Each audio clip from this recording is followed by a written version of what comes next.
안녕하세요, 왕세호입니다. 오늘은 루소 에밀 세 번째 시간 갖도록 하겠습니다. 식물은 재배를 통해서 가꾸어지며 인간은 교육을 통해서 만들어진다. 식물도 사실은 자연 상태에서는 자연이 키워주죠. 인간이 꼭 물을 주고 뭘 안 해도. 근데 이제 재배를 하는 거는 우리가 작물이라고 하는데 목적이 있죠. 왜냐하면 풍성한 열매를 우리가 기대하는 거예요. 자연 상태에 있는 것보다 훨씬 더 풍성한. 그래서 풍성한 삶을 위해서 인간은 자녀를 교육합니다. 그리고 인간은 교육을 통해서 만들어져요. 안 그랬으면 야생 상태의 어떤 동물하고 비슷할 수 있을 거예요.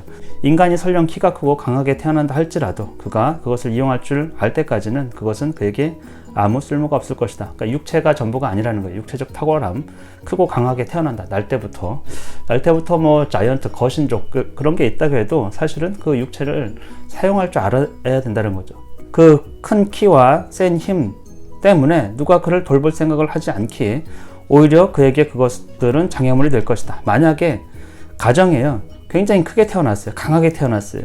근데 어린아이야. 그랬을 경우에 크고 강하니까 아무 도움이 필요 없겠구나. 그렇게 해서 버려지면 그 아이는 결국에는 죽게 될 것이거든요. 아무에게도 돌봄을 받지 못하면.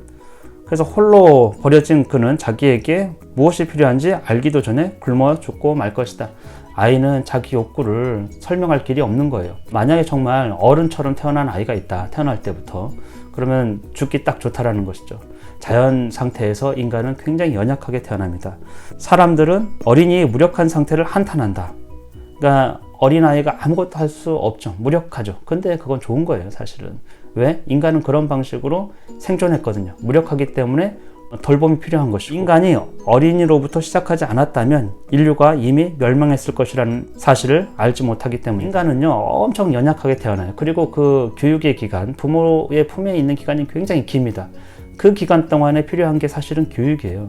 우리는 약하게 태어난다. 그러므로 우리에게는 힘이 필요하다. 힘이 필요한 이유, 여기서는 우리가 약하기 때문에 그런 거예요.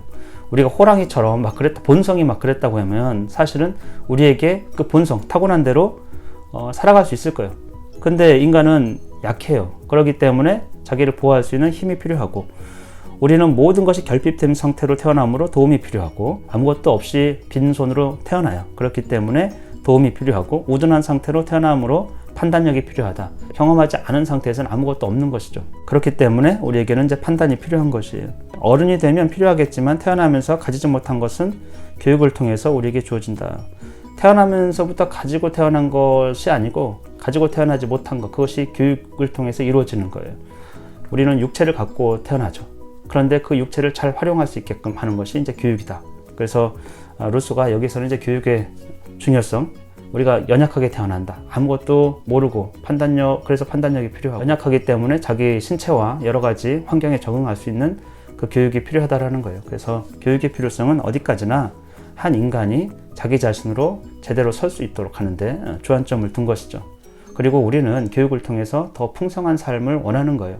우리가 자녀에게 교육을 시켜요. 근데 더 빈곤하고 더 보잘것없고 빈약한 그런 삶을 살도록 교육시키는 게 아니고 더 풍성한 삶을 살 수 있도록, 자연 만물에 대해서 훨씬 더 잘 이해할 수 있도록, 그렇게 해서 부모 하에서 그 일정 기간 있는 것이거든요. 그렇기 때문에 부모가 전적으로, 아이가 내 품 안에 있을 때는 많은 책임을 질 수밖에 없어요. 아이 탓할 수가 없다라는 것이죠. 아이가 성인이 되면, 그 누구도 성인이 됐을 때는 자기를 성찰하면서 자기를 발전시키고 이런 것들은 자기에게 주어지지만 자신의 탓이죠.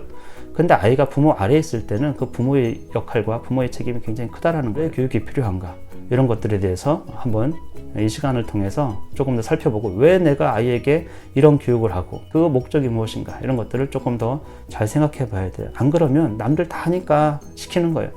연약한 아이의 그 본성을 나쁘고 한탄하고 좋지 않게 보는 것이 아니고요, 그것이 필요한 거예요. 좋은 것이, 교육의 근본적인 목적, 이런 것들을 조금 더 생각해 보는 그런 시간이 되면 좋을 것 같습니다.